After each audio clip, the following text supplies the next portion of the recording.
দিয়ে বলেন ওয়াইদ ক্বালা ইব্রাহিম রাব্বি জাআল হাযা বালাদান আমিনাও ওয়ারযুক আহলাহু মিনাস সামারাতি মান আমানা মিনহুম বিল্লাহি ওয়াল ইয়াউমিল আখির। জোরে কোন আল্লাহু আকবার। আল্লাহ আয়াতে কারিমার মধ্যে জানাচ্ছেন, হে দুনিয়ার মুসলমান তোমরা শোনো, ইব্রাহিম নবী বলে আয় আল্লাহ তাআলা, তুমি এই মক্কাকে, এই মদিনাকে আল্লাহ পাক যখন মা হাজেরাকে তিনি রেখে আসলেন, আসার পরে ধুধু মরুভূমির মধ্যে যখন রেখে আসলেন, খাবার ছিল না, পানি ছিল না, কোনো কিছুই ছিল না। হযরত ইব্রাহিম নবী রেখে আসার পরে বললেন, আল্লাহ আমি আমার পরিবারকে তোমার জিম্মাদারিতে রেখে গেলাম। জোরে বলুন সুবহানাল্লাহ। তোমার জিম্মাদারিতে রেখে গেলাম। আল্লাহ পাক রব্বুল আলামিন ওই ধুধু মরুভূমির ভিতরে সন্ন্যার ব্যবস্থা করলেন, খাবারের ব্যবস্থা করলেন মা হাজেরা আলাইহিস সালাতু ওয়াস সালামের জন্য।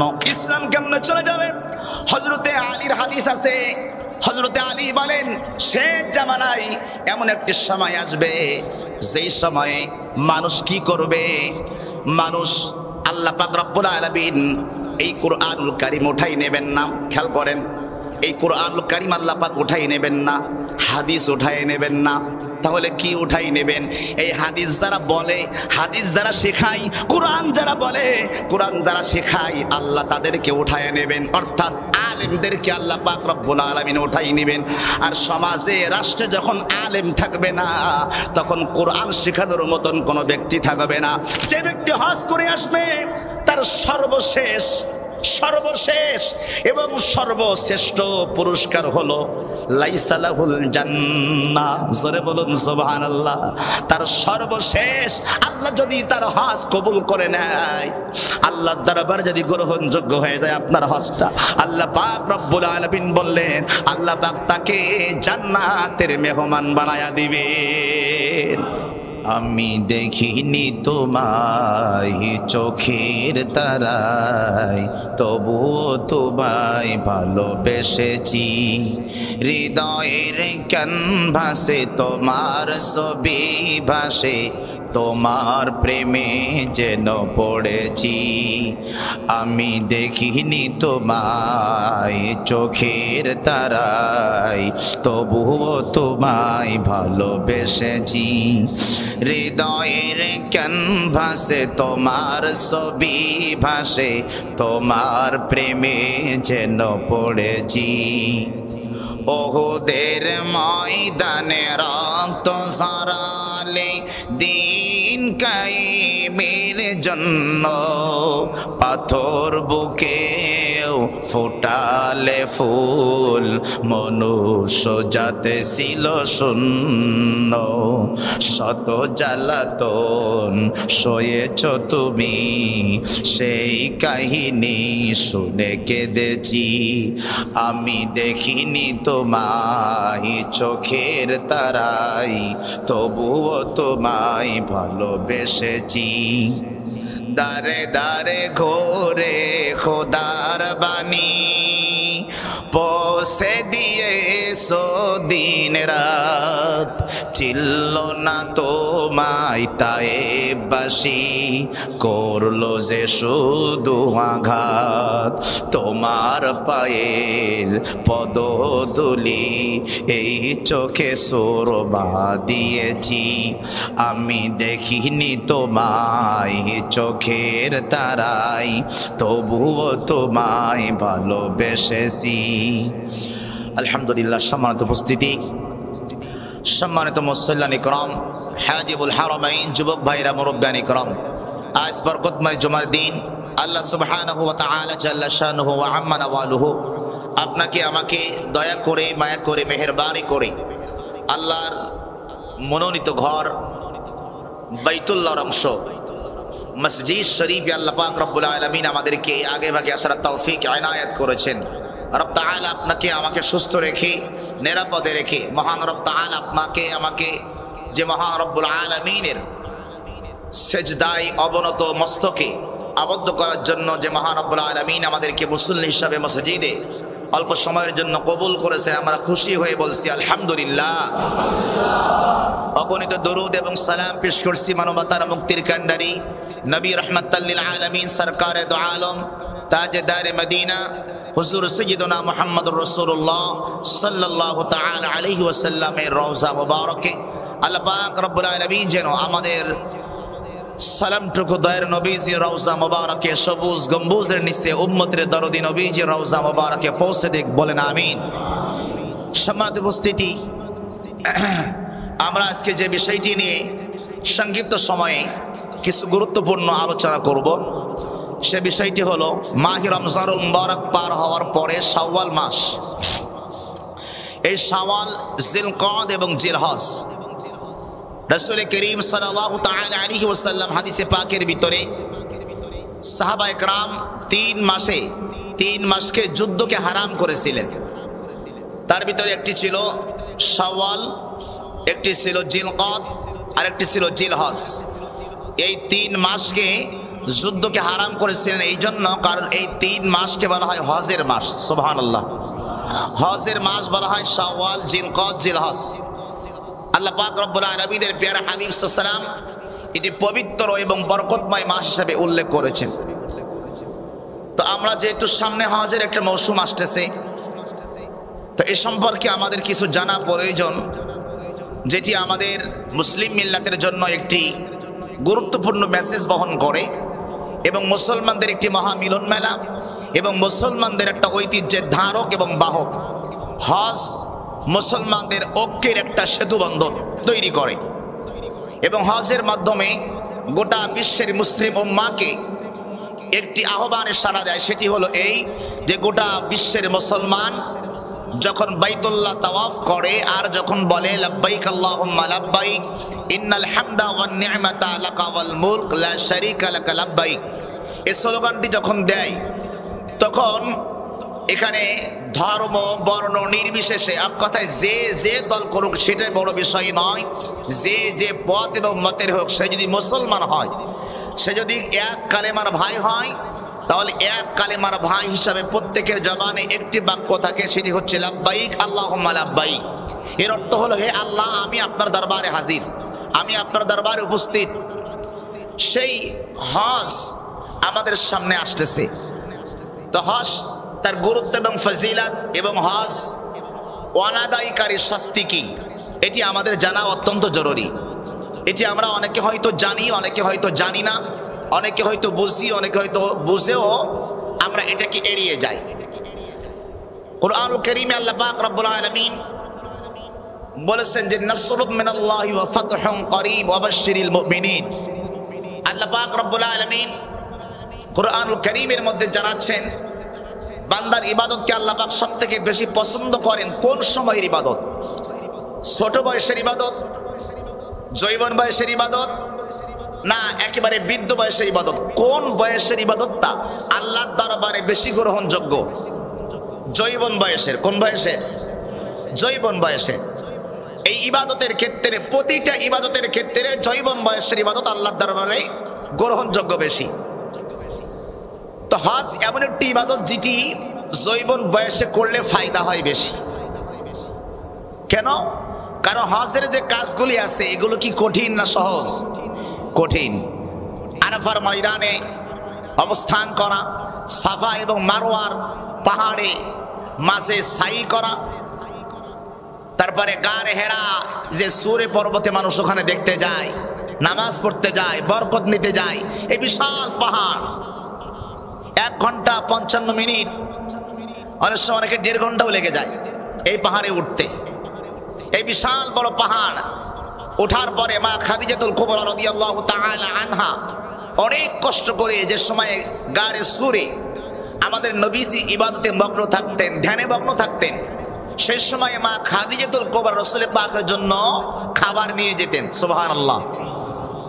পর্যায়ক্রমে যেতে যেতে যেতে যেতে ওই জায়গাটা মানুষের একটা পদচিহ্ন হয়ে গেছে, খাপ খাপ খাপ খাপ সিঁড়ি সিঁড়ি সিঁড়ি হয়ে গেছে, কিন্তু পাহাড়টা খাড়া। এই পাহাড়ে উঠতে যে সময়ের প্রয়োজন তার থেকে বেশি প্রয়োজন শক্তির। কিসের প্রয়োজন? শক্তির প্রয়োজন। এখন যার শক্তি নাই, যার শক্তি কম, যে বৃদ্ধ হয়ে গেছেন, তার অনেক আশা অপূর্ণাঙ্গ থেকে যায়। মক্কা এবং মদিনাতে অনেক জায়গা আছে যে জায়গাগুলোতে আপনি শক্তি না হলে যেতে পারবেন না। আর আল্লাহ পাক রব্বুল আলামিন মক্কা এবং মদিনার ভিতরে যে নিয়ামত দান করেছেন, গোটা পৃথিবীর সব নিয়ামতের মূল নিয়ামত আল্লাহ মক্কা এবং মদিনায় দান করেছেন। সুবহানাল্লাহ। নাম্বার 1 দান করেছেন কেন? কারণ এখানে 2 জন নবীর দোয়া আছে। কয়জন নবীর দোয়া? 2 জন নবীর দোয়া এখানে আছে। নাম্বার 1, আমাদের মুসলিম মিল্লাতের পিতা, আমাদের মুসলমানদের জাতির পিতা, নাম কি? শুধু ইব্রাহিম না, বলেন হযরত ইব্রাহিম খলিলুল্লাহ আলাইহিস সালাতু ওয়াস সালাম। এই হযরত ইব্রাহিম খলিলুল্লাহ আলাইহিস সালাতু ওয়াস সালাম যিনি, শুনেন, নবীদের ক্ষেত্রে কোনো নাম যখন বলবেন সম্মানসূচক লকব ব্যবহার করতে হবে। আপনি যখন চেয়ারম্যানকে বলেন, বলেন মাননীয় চেয়ারম্যান। এমপিকে যখন বলেন মাননীয় এমপি মহোদয়। ডিসিকে যখন বলেন তখন মাননীয় ডিসি মহোদয়। এই সম্মানসূচক শব্দ বা জনাব, এটা আমরা বলি কি না? আমরা বলি। তো নবীদের ক্ষেত্রে শুধু ইব্রাহিম বলা যাবে না, কারণ শুধু মোহাম্মদ বলা যাবে না যে নবী মোহাম্মদ, এটাও বলা যাবে না। সম্মানসূচক লকব ব্যবহার করতে হবে, এটা কোরআনের নির্দেশ। আপনি কোরআনুল কারীম খোলেন, 18 নম্বর পারা, 58 নম্বর পৃষ্ঠা, সূরাতুন নূরের প্রথম থেকে 10 নম্বর লাইনের মধ্যে আল্লাহ জানাচ্ছেন, লা তাজআলু দুআআর রাসূলি বাইনাকুম কাদুআই বা'দিকুম বা'দা। জোরে করে আল্লাহু আকবার। আল্লাহ সুবহানাহু ওয়া তাআলা বলেন, হে পৃথিবীর মানুষেরা, তোমরা একে অপরকে যে ভাষা দিয়ে ডাকবে, যেই ল্যাঙ্গুয়েজ দিয়ে ডাকবে, একজন আর একজনকে যে শব্দ ব্যবহার করে তোমরা আহ্বান করবে, ওই সেম শব্দ, ওই সেম বাক্য দিয়ে, ওই সেম ল্যাঙ্গুয়েজ দিয়ে তোমরা আমার নবীকে ডাকতে পারবে না। আমার নবীর নাম যখন বলবে অবশ্যই তুমি সম্মান সূচক শব্দ ব্যবহার করবে। নির্দেশটা কার? আল্লাহর নির্দেশ। এজন্য আমার ভাইরা, শুধু নবীরা নয়, নবীদের স্ত্রীরাও আমাদের জন্য সম্মানিত। নবীদের স্ত্রী হলো আমাদের মা। কুরআনুল কারীমে আল্লাহ বলেছেন, 2 জায়গায় বলেছেন, একই সূরার ভিতরে, সূরাতুল আহজাব 21 নম্বর পারা 17 নম্বর পৃষ্ঠা 10 থেকে 15 নম্বর লাইনের মধ্যে আছে, আন-নাবিয়্যু আওলা বিল মুমিনিনা মিন আনফুসিহিম ওয়া আযওয়াজুহু উম্মাহাতুহুম ওয়া উলুল আরহাম। আল্লাহ পাক রব্বুল আলামিন বলেন, হে পৃথিবীর মানুষেরা, আমি আল্লাহ তোমাদেরকে জানিয়ে দিলাম আমার নবীদের স্ত্রী হলো তোমাদের মা। জোরে বলুন সুবহানাল্লাহ। এরপরে আল্লাহ পাক মা বলে সম্মান করলেন, সম্মান জানালেন নবীদের স্ত্রীকে। এজন্য পৃথিবীতে সবার জন্য একজন ব্যক্তি যদি মারা যায়, একজন মহিলা তার স্বামী যদি মারা যায়, ওই মহিলা 3 মাস ইদ্যত পালন করার পরে আর এক স্বামীর কাছে বিবাহ বসতে পারে কি পারে না? পারে, শরীয়তের নিয়মে। কিন্তু আমার মুসলমান ভাইরা, নবীদের স্ত্রী অন্য কোন ব্যক্তির সঙ্গে বিবাহ কি জায়েজ আছে নাকি? নাই। কেন জায়েজ নাই? মাকে কি বিবাহ করা যায় নাকি? যায় না। এজন্য জায়েজ নাই। কুরআনুল কারীমে আল্লাহ বলেছেন, আমার নবীদের স্ত্রীরা হলো তোমাদের মা, আর মাকে কখনো বিবাহ করা যায় না। এজন্য আল্লাহ নবীদের স্ত্রীদের সম্মান বাড়িয়েছেন, শুধু নবীদের বাড়ান নাই। শুধু তাই নয়, 22 নম্বর পারা 1 নম্বর পৃষ্ঠার মধ্যে আল্লাহ জানাচ্ছেন, ইয়া নিসাআন নবী লাস্তুন্না কাআহাদিম মিনান নিসা। আল্লাহ পাক বলেন, ও দুনিয়ার মুসলমান, তোমরা শোনো, আমি আল্লাহ তোমাদেরকে জানাচ্ছি, আমার নবীগণের স্ত্রীরা হলো অন্য নারীদের মতন নয়, অন্য স্ত্রীদের মতন নয়। সবার থেকে আমার নবীদের স্ত্রীরা হলো আলাদা। জোরে বলুন সুবহানাল্লাহ। তাহলে শুধু নবীরা নয়, নবীদের স্ত্রীরা পর্যন্ত আল্লাহর কাছে সম্মানিত। এজন্য আল্লাহ বললেন, ওই আল্লাহর নবী রাহমাতাল লিল আলামিনের নাম যখন বলবেন, রাসূলের নাম যখন বলবেন, এরপরে সাহাবীদের নাম যখন বলবেন, তখন অবশ্যই হযরত ব্যবহার করতে হবে, রিদওয়ানুল্লাহি তাআলা আলাইহিম আজমাইন বলতে হবে, রাদিয়াল্লাহু আনহা বলতে হবে। শুধু আবু বকর বলা যাবে? কথা বলবেন। আবু বকর বলা যাবে? ওমর বলা যাবে?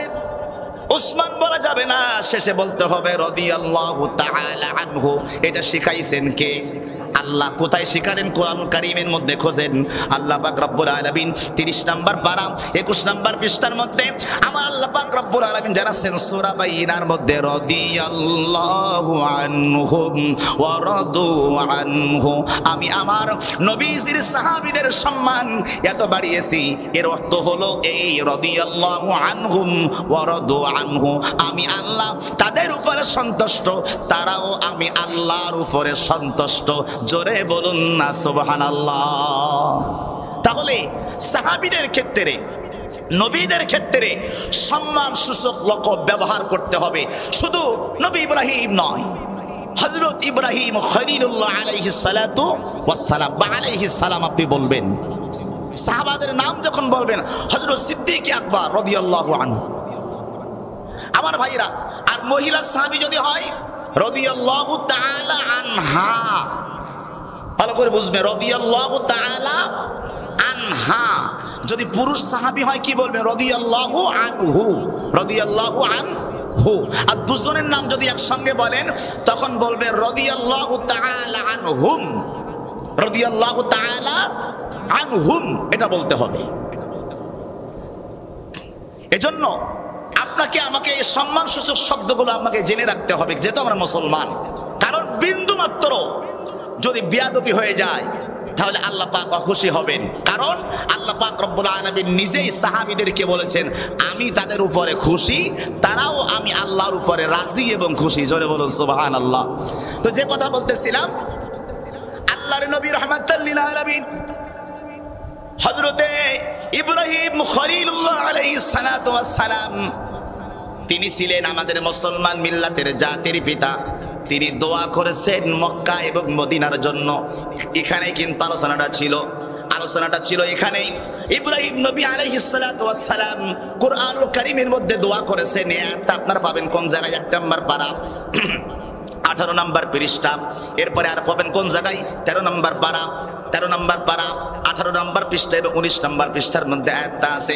আল্লাহ ডাক দিয়ে বলেন ওয়াইদা ক্বালা ইব্রাহিম রাব্বি জাআল হাযা বালাদান আমিনা ওয়ারযুক আহলাহু মিনাস সামারাতি মান আমানা মিনহুম বিল্লাহি ওয়াল ইয়াউমিল আখির। জোরে কোন আল্লাহু আকবার। আল্লাহ আয়াতে কারিমার মধ্যে জানাচ্ছেন, হে দুনিয়ার মুসলমান তোমরা শোনো, ইব্রাহিম নবী বলে আয় আল্লাহ তাআলা, তুমি এই মক্কাকে, এই মদিনাকে আল্লাহ পাক যখন মা হাজেরাকে তিনি রেখে আসলেন, আসার পরে ধুধু মরুভূমির মধ্যে যখন রেখে আসলেন, খাবার ছিল না, পানি ছিল না, কোনো কিছুই ছিল না। হযরত ইব্রাহিম নবী রেখে আসার পরে বললেন আল্লাহ আমি আমার পরিবারকে তোমার জিম্মাদারিতে রেখে গেলাম। জোরে বলুন সুবহানাল্লাহ। তোমার জিম্মাদারিতে রেখে গেলাম। আল্লাহ পাক রব্বুল আলামিন ওই ধুধু মরুভূমির ভিতরে সন্ন্যার ব্যবস্থা করলেন, খাবারের ব্যবস্থা করলেন মা হাজেরা আলাইহিস সালাতু ওয়াস সালামের জন্য। এজন্য আমার ভাইরা, আল্লাহর নবী দোয়া করেছেন মক্কার জন্য, আবার মদিনার জন্য দোয়া করেছেন। এই দোয়ার ফসল হলো ইসলামের সূচনা হবে। সূচনা হয়েছে মক্কা এবং মদিনা থেকে। আবার ইসলাম ফিরে যাবে ওই মক্কাতে, আবার ফিরে যাবে ওই মদিনাতে। যেখান থেকে শুরু ওখান থেকে শেষ। এজন্য আল্লাহর নবী রাহমাতাল লিল আলামিন মক্কার চেয়ে বেশি দোয়া করেছেন মদিনার জন্য। জোরে বলুন সুবহানাল্লাহ। এজন্য বলেন তো দেখি, 12 হজ যারা করতে গেছেন তারা বলতে পারবেন, যারা হজ করতে গেছেন বলেন তো মক্কা বেশি আরামদায়ক না মদিনা বেশি আরামদায়ক? মদিনা শরীফ বেশি আরামদায়ক। কারণ মদিনাতে যা পাওয়া যায় মক্কাতে তা পাওয়া যায় না। মদিনা শরীফে অনেক কিছু পাওয়া যায়, মদিনাতে ফসল হয়, মদিনাতে সুন্দর সুন্দর ফল পাওয়া যায়, খেজুর পাওয়া যায়, যেটা অনেক সময় মক্কাতেও পাওয়া যায় না। আমার ভাইরা, হযরত ইব্রাহিম নবী দোয়া করেছেন মক্কার জন্য, মদিনার জন্য বেশি করেছেন, আমার নবী মদিনা শরীফের জন্য বেশি করেছেন। এজন্য ওই নবী রাহমাতাল লিল আলামিন বলেছেন ইসলাম ফিরে যাবে কোন জায়গায়? মদিনা শরীফে, মক্কা শরীফে ফিরে যাবে। ওই মক্কা এবং মদিনাতে ইসলাম আবার গোটায়া গোটায়া চলে যাবে। ইসলাম গোটায়া গোটায়া চলে যাবে। ইসলাম কেমনে গোটাবে? কথাটা অনেক শক্ত কথা না? ইসলাম কেমনে গোটাবে? আপনি বলবেন যে হুজুর ইসলাম তো আছে, ইসলাম তো আছে, ইসলাম না থাকলে মসজিদ থাকলো কেমনে, ইসলাম না থাকলে মাদ্রাসা থাকলো কেমনে, ইসলাম না থাকলে আমরা মুসল্লি থাকলাম কেমনে? প্রশ্ন আসে কিনা যে এগুলো আছে কেমনে? সবই তো দেখতেছি আছে, তাহলে ইসলাম চলে যাবে কেমনে? ইসলাম কেমনে চলে যাবে? হযরতে আলীর হাদিস আছে, হযরতে আলী বলেন শেষ জামানায় এমন একটি সময় আসবে যেই সময়ে মানুষ কি করবে? মানুষ আল্লাহ পাক রব্বুল আলামিন এই কুরআনুল কারীম উঠাই নেবেন না। খেয়াল করেন, এই কুরআনুল কারীম আল্লাহ পাক উঠাই নেবেন না, হাদিস উঠাই নেবেন না। তাহলে কি উঠাই নেবেন? এই হাদিস যারা বলে, হাদিস যারা শেখায়, কোরআন যারা বলে, কোরআন যারা শেখায়, আল্লাহ তাদেরকে উঠায় নেবেন। অর্থাৎ আলেমদেরকে আল্লাহ পাক রব্বুল আলামিন উঠাই নেবেন।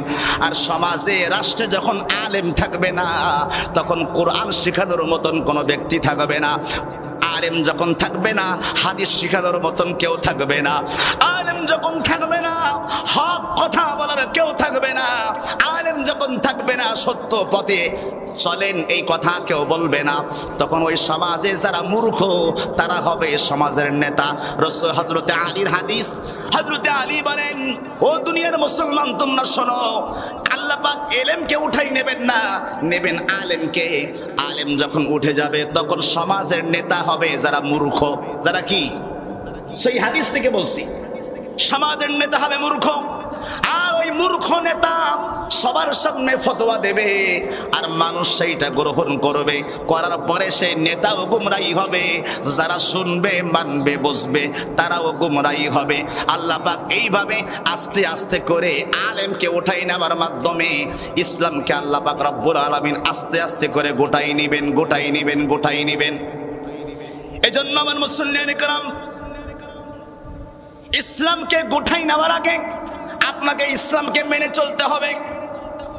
আপনি ভাবতেছেন হজ করার সময় তো এখন বহুত, আমার বয়স তো বেশি হয় নাই, কমসে কম 80 বছর বাঁচবো, এখনো সময় আছে। নাতি হয় নাই, নাতনি হয় নাই, এখনো পর্যন্ত ব্যয় হতে পারি নাই, দাড়ি তো এখনো পাকে নাই, এখনো তো সময় আছে হজ করার। অথচ রাসূল বলেছেন ও দুনিয়ার মুসলমান তোমরা শোনো, সামর্থ্য থাকার পরেও যেই ব্যক্তি হজ করলো না, ও যদি ইহুদি হয়ে মরে বা খ্রিস্টান হয়ে মরে, এতে আমার কোনো যায় আসে না। কথাটা কে বলেছেন? আল্লাহর রাসূল বলেছেন। বলবেন হুজুর হাদিসটা কোন জায়গায়? আল্লাহর নবী বলেছেন ও দুনিয়ার মুসলমান তোমরা শোনো, আমি আল্লাহর নবী তোমাদেরকে জানাই দিলাম, ইহুদি আর খ্রিস্টান হয়ে মরো, এতে আমার কোনো জিম্মাদারি থাকবে না। তিরমিজি শরীফের 8126 নাম 812 নম্বর হাদিস, তিরমিজি শরীফের 812 নম্বর হাদিসের মধ্যে আসছে যে হজ করার তৌফিক আছে, সামর্থ্য আছে, কিন্তু করলো না, দেরি করলো, হঠাৎ করে তার মৃত্যু চলে আসলো। ওই লোকটা যদি ইহুদি হয়ে মরে যায়, খ্রিস্টান হয়ে মরে যায়, রাসূল বলেন আমি নবী তার জিম্মাদারিতা রাখলাম না।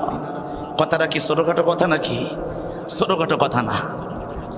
এজন্য আমার ভাইরা, যাদের সামর্থ্য আছে মনে করতেছেন বহুত সময় আছে, নাই, ওই কাবা শরীফের সময় থাকবে না, আজীবন থাকবে না। ইসলাম যখন গুটিয়ে আসবে, এই পর্যন্ত কাবা শরীফের উপরে হামলা হয়েছে 2 বার। জোরে কোন কয়বার? 2 বার হামলা হয়েছে। তৃতীয়বার যখন হামলা হবে, হাদিসের মধ্যে এসেছে আল্লাহ পাক রব্বুল আলামিন এই কাবা শরীফকে আবার আসমানে উঠাই নেবেন যখন কিয়ামত কাছে চলে আসবে।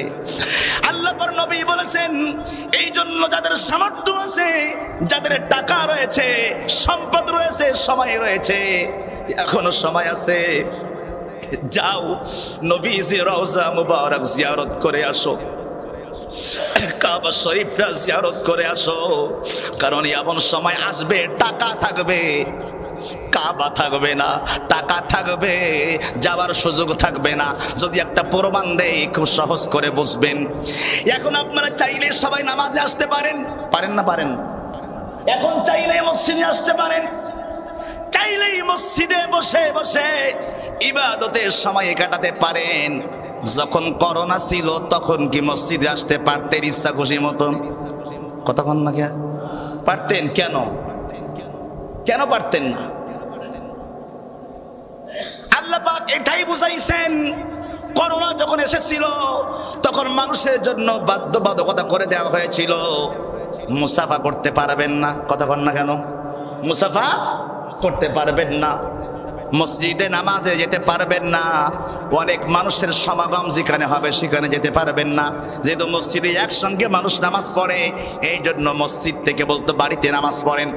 তাহলে আমার ভাইরা, ওই সময়ে যারা মারা গেছে মসজিদ পর্যন্ত আসতে পারে নাই, মসজিদে দোয়া নিতে পারে নাই, এমনও ব্যক্তি রয়েছে তারা জানাজা নামাজে মানুষ শরীক হতে পারে নাই, শরীক হতে পারে নাই। এই কথাটা রাসূল পাক হাদিসের মধ্যে বোঝাইছেন। ও দুনিয়ার মুসলমান, সময় আছে এখনো পর্যন্ত, আমি আল্লাহর দিকে ফিরে এসো। যখন সময় থাকবে কিন্তু ইবাদতের সুযোগও থাকবে না। এজন্য ইবাদতের সুযোগ যখন থাকবে তখনই এই সুযোগটা তুমি গ্রহণ করে নাও। আমার মুসলিম کرام, তাহলে হজ যারা করবেন, আল্লাহ পাক রব্বুল আলামিন বলেন, ও দুনিয়ার মুসলমান তোমরা শোনো, আমি আল্লাহ পাক রব্বুল আলামিন তোমাদেরকে বলে দিলাম এই হজের কেমন গুরুত্ব। আপনি যদি একটু রাসূলের হাদিস দিয়া চিন্তা করেন, মুসলিম শরীফের 1337 নম্বর হাদিসের মধ্যে আল্লাহর নবী বলতেছেন, তোমরা শোনো, রাসূলের কাছে রাসূল যখন বললেন, ইয়া রাসূলুল্লাহ, ইয়া হাবিবাল্লাহ, হজ কি আমাদের জন্য এক বছরের জন্য ফরজ না প্রতি বছরের জন্য? আল্লাহ রাসূল পাক সাল্লাল্লাহু আলাইহি ওয়াসাল্লাম চুপ থাকলেন। দ্বিতীয়বার সাহাবী আবার বললেন, হুজুর, ইয়া রাসূলুল্লাহ, হজ কি একবারের জন্য না প্রতি বছরের জন্য? আল্লাহর নবী চুপ থাকলেন। তৃতীয়বার আবার প্রশ্ন করলেন, হুজুর, হজ কি প্রতি বছরের জন্য না একবারের জন্য? আমার নবী তখন বললেন, একবারের জন্য। আল্লাহ রাসূল ওই হাদিসের মধ্যে বললেন, তোমরা শোনো, আমি নবী যদি 3 বারই তোমার কথার জবাব দিতাম তাহলে এই হজ প্রত্যেক বছরের জন্য ফরজ হয়ে যেত টাকাওয়ালাদের জন্য। কিন্তু টাকা থাকলেই বারবার করতে পারবেন, কিন্তু ফরজ কয়বার? ফরজ একবার। অর্থাৎ একবারে বেশি যদি আপনি না করেন কোনো অসুবিধা নাই। রাসূল বললেন, তোমরা শোনো, একবারের বেশি আমি 3 বার যদি বলতাম, হ্যাঁ হ্যাঁ হ্যাঁ যদি বলতাম, এইটা প্রত্যেক বছরের জন্য ফরজ হয়ে যেত। আমি বলি নাই, কারণ আমার উম্মতের জন্য কষ্ট হবে, আমার উম্মতের কষ্ট হবে, এজন্য আমি রাসূল করিম এই কথাটা বলি নাই। আমি বলেছি একবারের জন্য ফরজ। জোরে বলুন সুবহানাল্লাহ। আমার মুসলিমের কোরআনের জন্য আল্লাহ বললেন 4 নম্বর পারা 1 নম্বর পৃষ্ঠার মধ্যে বললেন, ওয়ালিল্লাহি আলান নাসি হিজ্জুল বাইতি মান ইসতাতা ইলাইহি সাবিলা। আল্লাহ বলতেছেন এই হজ মানুষের জন্য, আলান নাস, মানুষের উপরে, হিজ্জুল বাইত, এই ঘরে তাওয়াফ করা মুসলমানদের জন্য, মুমিনদের জন্য আমি আল্লাহ পাক ফরজ করেছি। জোরে বলুন সুবহানাল্লাহ। আমি আল্লাহ পাক ফরজ করেছি। এখন ফরজ করেছি কেমন ফরজ? আপনি যদি এই হজে আনুষঙ্গিক সব কাজ যদি আপনি করতে পারেন তাহলে আল্লাহর নবী সাল্লাল্লাহু তাআলা আলাইহি ওয়াসাল্লাম বলেছেন যে আমি আল্লাহ পাক রব্বুল আলামিন তোমাকে এত সুযোগ দেব যা তুমি কল্পনা করতে পারবা না। কি কল্পনা? আল্লাহর নবী সাল্লাল্লাহু তাআলা আলাইহি ওয়াসাল্লাম বললেন, আমি ওই বান্দাকে, হজ করনেওয়ালা ব্যক্তির জীবনের সব গুনাহকে এমন ভাবে মাফ করে দেই, সদ্য ভূমিষ্ঠ সন্তান তার মায়ের পেট থেকে বের হলে যেমন তার কোনো গুনাহ থাকে না। কোনো ব্যক্তির হজ যদি আল্লাহ কবুল করে নেন, ওই ব্যক্তি হজে থাকা অবস্থায় যদি সমস্ত অশ্লীল গর্হিত খারাপি কাজ থেকে দূরে থাকে, আল্লাহ পাক তাকে ওই রকম ছোট্ট নিষ্পাপ মাসুম বাচ্চার মতন, সদ্য ভূমিষ্ঠ সন্তানের মতন একেবারে মাসুম বানিয়ে দেয়। জোরে বলুন সুবহানাল্লাহ। মধ্যে আসছে বুখারী শরীফের 1521 নম্বর হাদিসের কথা বলছে। এটা আল্লাহর নবী বললেন সব অশ্লীলতা থেকে দূরে থাকতে হবে, তাহলে আল্লাহ পাক রব্বুল আলামিন আপনাকে নিষ্পাপের কাতারে কবুল করে নেবেন। এরপরে আল্লাহর নবী বললেন, কোন ব্যক্তি যদি হজ করতে যায় উমরা না করে, হজ এবং উমরা দুইটা একসঙ্গে করে, সুবহানাল্লাহ বলেন, হজ এবং উমরা, যারা হজ করতে যায় তারা উমরা করে না, কেন করে বলেন তো? এর নিশ্চয় কারণ আছে না নাই? অবশ্যই কারণ আছে। কি কারণ? আল্লাহর নবী বলতেছেন হজ যারা একত্রে করে, উমরা যারা একসাথে করে, উমরা আর হজ একসঙ্গে যারা করে, আল্লাহর নবী সাল্লাল্লাহু তাআলা আলাইহি ওয়াসাল্লাম বললেন আমি আল্লাহ পাক রব্বুল আলামিন তাকে দুইটা নিয়ামত দান করব। সুবহানাল্লাহ পড়েন। দুইটা নিয়ামত দান করব। এক নম্বরে আমি আল্লাহ চিরতরে ওই ব্যক্তির মৃত্যুর আগ পর্যন্ত আমি আল্লাহ তার সব দারিদ্রতা, তার সব অভাবগুলি আমি আল্লাহ দূর করে দেব। এটা হচ্ছে এক নম্বর বরকত হজে। হজের দুই নম্বর বরকত, দুই নম্বর বরকত হলো আল্লাহর নবী বলেছেন কামার, কামার যখন হাফর দিয়া লোহা যখন বাড়ি দেয়, দেয় কাশি, দেয় লোহা, আগুনের মধ্যে যখন দেয় ওইটা দেখবেন সামান্য একটা লোহা দাঁতে পরিণত হয়ে যায়, সামান্য একটা লোহা কাশিতে পরিণত হয়ে যায়, সামান্য একটা লোহা আপনি যা বানাবেন সেটাতেই পরিণত হয়ে যায়। আল্লাহর নবী বললেন কামারের হাফরে যেমন, কামারের হাফরে যেমন লোহা, যেমন লোহার ময়লা দূর হয়ে যায়, সোনার ময়লা যেমন দূর হয়ে যায়, কামার যখন হাপড় দিয়ে কাম করে দেখবেন সোনার ময়লা দূর হয়ে যায়, লোহার ময়লা দূর হয়ে যায়। আল্লাহ পাক রব্বুল আলামিনের হাবিব বলেছেন কোন ব্যক্তি যখন হজ করে আসে আল্লাহ পাক রব্বুল আলামিন তাকে কামারের হাফরের লোহার মতন তার জীবনটাকে এমনভাবে পরিবর্তন করে দেয় যেমনভাবে লোহা পরিবর্তন হয়ে দা হয়, লোহা পরিবর্তন হয়ে কাশি হয়, লোহা পরিবর্তন হয়ে যা বানাবেন তাই হয়। লোহা কিন্তু আর লোহার নামে থাকে না। হাতে আছে কাশি, কেউ কি বলবে লোহা? কথা বলেন না কেন? আসলে তো লোহা, আসলে কি লোহা, কিন্তু কেউ লোহা বলে বলে না। এই যে কাঠ আপনি দেখতেছেন এটা কি কেউ কাঠ বলবে না চেয়ার বলবে? এখন চেয়ার বলবে, যদিও কাঠের তৈরি, কিন্তু কেউ এটাকে আর কাঠ বলবে না, বলবে এটা চেয়ার, এটা বলবে চেয়ার। তা আল্লাহ পাক এইরকম ভাবে একজন মানুষের জীবনের সব গুণাগুলো আল্লাহ পাক বুঝে দেয়। এরপরে রাসূল বললেন যে ব্যক্তি হজ করে আসবে তার সর্বশেষ, সর্বশেষ এবং সর্বশ্রেষ্ঠ পুরস্কার হলো লাইসা লাহুল জান্নাহ। জোরে বলুন সুবহানাল্লাহ। তার সর্বশেষ, আল্লাহ যদি তার হজ কবুল করে নেয়, আল্লাহর দরবারে যদি গ্রহণযোগ্য হয়ে যায় আপনার হজটা, আল্লাহ পাক রব্বুল আলামিন বললেন আল্লাহ পাক তাকে জান্নাতের মেহমান বানায়া দিবেন। আমার ভাইরা, এজন্য যাদের আল্লাহ পাক টাকা দিয়েছেন, অর্থ দিয়েছেন, সম্পদ দিয়েছেন, অনেক মানুষ হজ করতে না যাইয়া লাস্টে কি করে বদলি হজ করতে পাঠায়, আছে না নাই? মানে বুড়া হইতে হইতে এমন বুড়া হয়ে গেছে, স্বপ্ন ছিল, ইচ্ছা ছিল, টাকা ছিল, কিন্তু স্বপ্ন পূরণ হয় নাই। লাস্টে মা মারা গেছে, বাবা মারা গেছে, সন্তান বলছে আমার আব্বার স্বপ্ন ছিল হজ করবে, বাবার স্বপ্ন ছিল হজ করবে, বাবা তো পারে নাই, তো বাবা ওসিয়ত করে গেছে, তো বাবার পরিবর্তে হজ করতে আর একজন হুজুরকে দইরা পাঠাইছে। এরকম বদলি হজ আছে না নাই? বদলি হজ আছে। আচ্ছা বলেন তো দেখি, নিজে যাওয়া আর কাউকে পাঠানো, এই দুইটা কি এক হবে? কখনোই এক হবে না। আপনি হজের নেকি পাবেন, হজ আপনার আদায় হয়ে যাবে, কিন্তু আপনি যে রাসূল পাকের রওজা মুবারকের বরকত নিলেন, আপনি যাওয়ার পরে অনেক কিছু জানতে পারবেন। আল্লাহর নবী রাহমাতুল লিল আলামিন যেখানে ঘুমায় আছেন, রওজাতুল জান্নাহ, এটা জান্নাতের একটি অংশ। সুবহানাল্লাহ বলেন। হযরতে মা আয়েশাতুল হুমায়রার যে ঘর, হুজুরা শরীফ, রাসূল পাকের রওজাটা কোন জায়গায়? মা আয়েশাতুল হুমায়রার হুজুরার মধ্যে। সুবহানাল্লাহ বলেন। স্ত্রীকে তো ভালো অনেকে বাসেন বেশি, অনেকে কম বাসেন, কিন্তু আল্লাহর নবীজি স্ত্রীদেরকে এত মহব্বত করতেন।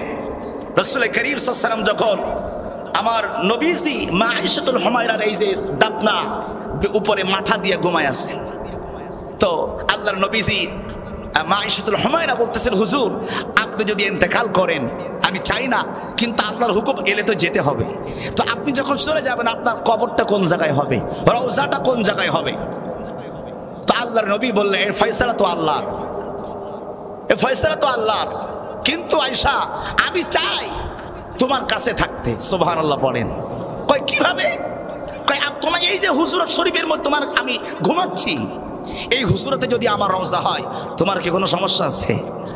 হযরতে মা আয়েশাতুল হুমায়রা ডাক দিয়ে বলে, হুজুর এর থেকে আমার জীবনের বড় কি চাও হতে পারে? ইয়া রাসূলুল্লাহ আমি রাজি। সুবহানাল্লাহ বলেন। হযরতে মা আয়েশাতুল হুমায়রা যে হুজুরা শরীফের মধ্যে মসজিদে নববী এবং রাসূলের পাকের রওজা মুবারক, খেয়াল করবেন এই মসজিদে নববীর মিম্বার এবং রাসূলের পাকের রওজা মুবারকের মাঝখান, এই মাঝখানটাকে বলা হয় রাউজাতুম মির রিয়াজিল জান্নাহ। জোরে বলুন সুবহানাল্লাহ। জান্নাতের অংশ, জান্নাতের বাগান বলা হয়। এটা হাদিসের, সহিহ হাদিসের মধ্যে আসছে। রাসূলের পাকের যে রওজা মুবারক, এই রওজা মুবারকের মধ্যে কয়জনের কবর আছে? সবাই একটু কথা বলবেন, জানলে বলেন। 3 জন। কবর আছে 4 জনের। সুবহানাল্লাহ বলেন। কয় জনের? 4 জনের। নাম্বার 1, আমার প্রিয় নবী সাল্লাল্লাহু আলাইহি ওয়াসাল্লামের রওজা ডান ধারে ঘুমিয়ে আছেন কে? হযরতে সিদ্দিক আকবর। আর বাম ধারে ঘুমিয়ে আছেন হযরতে ওমর ইবনুল খাত্তাব রাদিয়াল্লাহু তাআলা আনহু। আরেকটি জায়গা আমার রাসূল করিমের পাশে কবর তৈরি করা আছে, কবরের জায়গা রাখা আছে হযরতে ঈসা রুহুল্লাহর জন্য। সুবহানাল্লাহ বলেন। ঈসা নবী আবার আসবেন এবং তার রওজা কোথায় হবে? বলেন বলেন। রাসূলের পাকের রওজা মুবারকের পাশে হবে। ওইখানে জায়গা রাখা আছে, এটা হাদিসের মধ্যে আসছে। ওখানে জায়গা রাখা আছে, ওই জায়গার ভিতরে ঈসা রুহুল্লাহর জন্য কবরের জায়গা রাখা আছে। ঈসা রুহুল্লাহ আসবেন, গোটা পৃথিবীতে রাজত্ব করবেন। গোটা পৃথিবীর প্রত্যেকটি রন্ধে ইসলামের পতাকা উড্ডয়ন হবে। ঈসা রুহুল্লাহ চলে যাবেন আল্লাহ পাক রব্বুল আলামিনের পাওয়ারে, আল্লাহ পাক কুদরতি ভাবে এটা রাসূলের পাকের রওজা মুবারকের ভিতরে ঈসা রুহুল্লাহর জন্য জায়গা করা হয়েছে। ওই জায়গাতে কবর হবে, রওজা হবে। জোরে বলুন সুবহানাল্লাহ। কেন হবে? প্রশ্ন হলো কেমন হবে? জায়গা কেন রাখা হলো? কারণ পৃথিবীতে সব নবীরা দোয়া করেছেন আল্লাহর কাছে, আল্লাহ তোমরা যদি আমাকে নবী না বানাইয়া আখিরি নবীর উম্মত বানাইতা বড় খুশি হইতাম। সুবহানাল্লাহ বলেন। বড্ড বেশি খুশি হইতাম। কিন্তু আল্লাহ পাক রব্বুল আলামিন কোন নবীর দোয়া কবুল করেন নাই। 1 লক্ষ মতান্তরে 2,24,000 নবী এবং রাসূল দোয়া চেয়েছে। সুবহানাল্লাহ বলবেন না? কারো দোয়া আল্লাহ কবুল করেন নাই। একজন নবীর দোয়া কবুল করেছেন। তিনি কে? হযরতে ঈসা নবী আলাইহিস সালাম দোয়া করেছেন, আল্লাহ তুমি আমাকে নবী বানাইছো, এটা আমি খুশি না, কিন্তু তুমি যদি আমাকে নবী না বানাইয়া শেষ নবীর উম্মত বানাইতা, আমি নবী বানানোর পরে আমি যে যতটা খুশি তার চেয়ে বেশি খুশি হতাম আখিরি জামানার পয়গম্বর নবী মুহাম্মদুর রাসূলুল্লাহ সাল্লাল্লাহু তাআলা আলাইহি ওয়াসাল্লামের উম্মত যদি আমাকে বানাইতা। আল্লাহ পাক ঈসা রুহুল্লাহ দোয়া কবুল করেছেন। সুবহানাল্লাহ বলেন। এজন্য ঈসা রুহুল্লাহ আবার আসবেন। ঈসা নবী আবার আসবেন। তিনি চলে গেছেন দুনিয়ার থেকে, আল্লাহ পাক তাকে আবার জীবিত করবেন। কিয়ামতের আগে ঈসা নবী আবার দুনিয়াতে আসবেন। আসার পরে গোটা পৃথিবীতে রাজত্ব করবেন এবং সর্বশেষ ইন্তেকাল করবেন মক্কা শরীফ, এই মদিনা শরীফে। ইন্তেকালের পরে রাসূলের পাকের রওজা মুবারকের পাশে কবরের জায়গা রাখা আছে, এখানে ঈসা নবীর কবর হবে। সুবহানাল্লাহ পড়েন। ঈসা নবীর কবর হবে। কারণ এইবার বলেন তো দেখি, ঈসা নবী যখন মরে যাবেন, কবর যখন হবে, কি হিসাবে হবে? বোঝেন না? কি হিসাবে হবে? নবী হিসাবে না উম্মত হিসাবে? এবার আওয়াজ করে বলুন, আমরা কি নবী না উম্মত? আমরা কি নবী না উম্মত? এইবার আওয়াজ করে বলুন, তাহলে উম্মতের মর্যাদা কম না বেশি? এই জিনিসটা বুঝবেন। ঈসা নবী আসলে উম্মত হয়ে, আর আমরা কি আল্লাহর কাছে কোনদিন দোয়া করছি যে আল্লাহ শেষ নবীর উম্মত বানাও না? আল্লাহ বানাই দিয়েছে আমাদের। তাহলে একটু জোরে বলা যাবে আল্লাহু আকবার? এর থেকে বড় সৌভাগ্য আর কি চান? এর থেকে বড় সৌভাগ্য আর আল্লাহর কাছে কি চান বলেন? রাসূলের পাকের উম্মত হতে পেরেছেন আপনি। এখানে শেষ নয়। জান্নাতের দরজার মধ্যে লেখা আছে, জান্নাতের দরজার মধ্যে লেখা আছে আখিরি জামানার পয়গম্বর নবী মুহাম্মদ সাল্লাল্লাহু আলাইহি ওয়াসাল্লাম তার উম্মতকে নিয়ে যতক্ষণ না পর্যন্ত জান্নাতে প্রবেশ না করবে, ততক্ষণ পর্যন্ত কোন নবী এবং কোন নবীর উম্মত জান্নাতে যাওয়ার পারমিশন পাবেন না। সুবহানাল্লাহ। আমরা আসলাম শেষে, প্রধান বক্তা কিন্তু শেষে আসে। কথা বলেন না কেন আপনারা? প্রধান বক্তা কখন আসে? তাহলে আল্লাহ পাক আমাদেরকে প্রধান বক্তা বানাইছেন। এবং সম্মান। প্রধান বক্তা ওঠে শেষে, নাম কি নিচে থাকে না উপরে থাকে? কথা কন না কেন? পোস্টারে প্রধান বক্তার নাম উপরে থাকে না, কিন্তু ওঠে সবার শেষে, সময় পায় বেশি, সম্মান পায় বেশি, নাম থাকে ওপরে। আচ্ছা, এবার খেয়াল করেন, আমরা যখন কোনো কিছু পড়ি নিচ থেকে পড়ি না উপর থেকে পড়ি? নিয়ম কি ওপর থেকে নিচে আসা? কিন্তু পোস্টারের নাম কি হয়? তাই যদি সঠিক হয় তাহলে পোস্টারের নাম উপরে যা, সে সবার আগে উঠবে স্টেজে, কিন্তু সবার নাম যেটা যেটা উপরে উনি সবার শেষে ওঠে। আল্লাহ পাক এটাই সিস্টেম করেছেন। আল্লাহ পাক বলেন, আমার নবী হলেন সেরা, তোমরা উম্মত হলে সেরা, তোমাদেরকে কুরআনুল কারীম দিলাম সেরা, রাত দিলাম সেরা, দিন দিলাম সেরা। এখানেই শেষ নয়, গোটা পৃথিবীর জমিনটাকে আমি আখিরি জামানার নবীর উম্মতের জন্য মসজিদ বানিয়ে দিলাম। এটা অন্য নবীর জামানায় ছিল না। এই আদেশ অন্য নবীর জামানায় এই আদেশ ছিল না যে যেখানে ওয়াক্ত হবে সেখানে নামাজ পড়ো। কিন্তু আল্লাহ পাকের হাবিব বলেছেন, উম্মত আমি তোমাদের জন্য কত আল্লাহর কাছে এগুলো চেয়ে চেয়ে আনছি, যে আমার উম্মত গরিব হবে, আমার উম্মতের হায়াত কম হবে। আমাদের হায়াত কম না বেশি? আগের থেকে হায়াত বাড়তেছে না কমতেছে? আগে দেখছি 80 বছরের লোক 100 বছরের লোক মারা যাইতো, আর এখন বেশিরভাগ দেখি 40, 45, 35-এর লোক বেশি মারা যায়। কথা বলেন না কেন আপনারা? ঠিক না? এই যে স্ট্রোক রোগ আসছে, তারপরে আপনার কি বলে হার্ট অ্যাটাক, বিভিন্ন যে হার্ট অ্যাটাক করে, বিভিন্ন যে রোগগুলো আসছে যে হঠাৎ করে মারা যায়, এই টাইপের লোক বেশিরভাগ দেখবেন 40-45-এর ভিতরে, মানে 50-এর নিচে। কথা বলেন না কেন? এটা বেশি হচ্ছে না? তাহলে আমাদের হায়াত কি বাড়তেছে না কমতেছে? আমাদের বাপ দাদাদেরকে আমরা দেখছি 105 বছর বেঁচেছে, এরকম প্রমাণ আছে না নাই? 110 বছর হায়াত পেয়েছেন, 90 বছর হায়াত পেয়েছেন। আর এখন সেঞ্চুরি তো সেঞ্চুরি, লিটার মার্কও পাচ্ছি না আমরা, মানে 80 পাচ্ছি না। কথা কন না কেন? হাফ সেঞ্চুরিও হচ্ছে না, মানে 50 হচ্ছে না। তার আগে আল্লাহ পাক আমাদেরকে ডেকে নিচ্ছে। তাহলে বুঝতে হবে আমাদের হাতে সময় কম, কাজ অনেক বেশি, আমাদের দায়িত্ব অনেক বেশি। সেই দায়িত্ব থেকে আমি আপনাদেরকে বলতেছি, আমার মুসলমান যেন ভুলে না যায়, আল্লাহ যাদেরকে টাকা দিয়েছেন, সম্পদ দিয়েছেন, আর বসে থেকেন না, আর বসে থেকেন না। যান রাসূলের পাকের রওজায় যে হাজিরা দিয়ে আসেন, আল্লাহর নবীকে একটু সালাম জানাই আসেন না, কাবা শরীফের গেলাফ ধরে একটু আল্লাহর কাছে দোয়া করে আসেন না। দেখবেন আপনার জীবনকে পরিবর্তন করে দিবেন কে? আল্লাহ পাক আপনার জীবনকে পরিবর্তন করে দিবেন। আর যারা হজ করেছেন তারা ভাগ্যবান কিনা? তারা ভাগ্যবান। এখন এই ভাগ্যবান আপনাকে থাকতে হবে। স্বাধীনতা অর্জনের চেয়ে রক্ষা করা কঠিন। যারা হজ করেছেন, নামের আগে লিখছেন আলহাজ, তাতেও কোনো সমস্যা নাই, কিন্তু আল্লাহ পাক যে আপনাকে হজ করার তৌফিক দিয়েছেন, এটাকে আপনাকে ধরে রাখতে হবে। আপনার আচরণ, আপনার কথা, আপনার ইবাদত, আপনার চলন, আপনার ফেরন, আপনার সব কিছু হতে হবে নিষ্পাপ মানুষের মতন। সুবহানাল্লাহ পড়েন।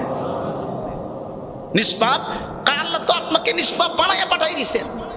এখন যদি নতুন করে আপনি আবার গুনাহে জড়িত হয়ে যান, হিংসায় লিপ্ত হয়ে যান, অহংকারে লিপ্ত হয়ে যান, ফাসাদে লিপ্ত হয়ে যান, ঝগড়ায় লিপ্ত হয়ে যান, মিথ্যায় লিপ্ত হয়ে যান, ও ব্যবসাতে ওজনে কম দামে লিপ্ত হয়ে যান, তাহলে আবার আপনি গুনাহের মধ্যে জড়িয়ে পড়লেন, আপনি আবার গুনাহে জর্জরিত হয়ে গেলেন।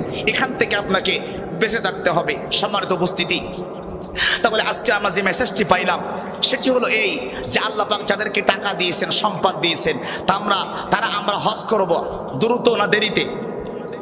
দ্রুত করব। এবং যাদের আল্লাহ টাকা দেয় নাই, অর্থ সম্পদ কম আছে, আপনাদের কিছু দায়িত্ব আছে। যদি বড় হজ যাওয়ার সুযোগ আপনার না হয়, তাহলে অ্যাটলিস্ট উমরাটা করে আসবেন। প্রথম নিয়ত থাকবে বড় হজ। এটা যদি আপনি না পারেন, তাহলে আপনার দ্বিতীয় চাওয়া কি? যে আমি রাসূলের পাকের রওজা মুবারক জিয়ারত করব, কাবা শরীফটা জিয়ারত করব, এরপরে যদি আল্লাহ তৌফিক দেয় আমি বড় হজ করব। এটা হচ্ছে দ্বিতীয় চাওয়া। প্রথম চাওয়া হবে বড় হজ, কারণ এটার ফায়দা বেশি, এটার নেকি বেশি, এটার সওয়াব বেশি। এজন্য আল্লাহ পাক রব্বুল আলামিন যেন আমাদেরকে সেই নিয়তটাকে আল্লাহ যেন কবুল করেন, বলেন আমিন। এবং রাসূলের কাছে, আল্লাহর কাছে রাতের বেলায় তাহাজ্জুদ নামাজ পড়ে আল্লাহর কাছে চাইবেন, আর বলবেন হুজুর, হুজুর, আমি আল্লাহকে বলবেন, আল্লাহ আমি আমার রাসূলকে দেখতে চাই, আমি কাবা শরীফের গেরাত ধরতে চাই, রসুলের পাকের রওজা মোবারক আমি জিয়ারত করতে চাই, রসুল করিম যেই পথ দিয়ে হেঁটেছেন আমি ওই পথে হাঁটতে চাই, রসুল করিম যেটাতে হাত দিয়েছেন আমার হাতটা ওখানে ছোঁয়াতে চাই। সুবহানাল্লাহ বলেন। হযরত ওমর হাজরে আসওয়াদ কালো পাথর দেখেছেন না আপনারা? হ্যাঁ, ছবিতে তো দেখেছেন আপনারা, যারা হজ করেছেন হয়তো সরাসরি সুযোগ হয়েছে। এই কালো পাথর হাজরে আসওয়াদ যেটা, এটাতে আমরা চুমা দেই কেন? কারণ কি?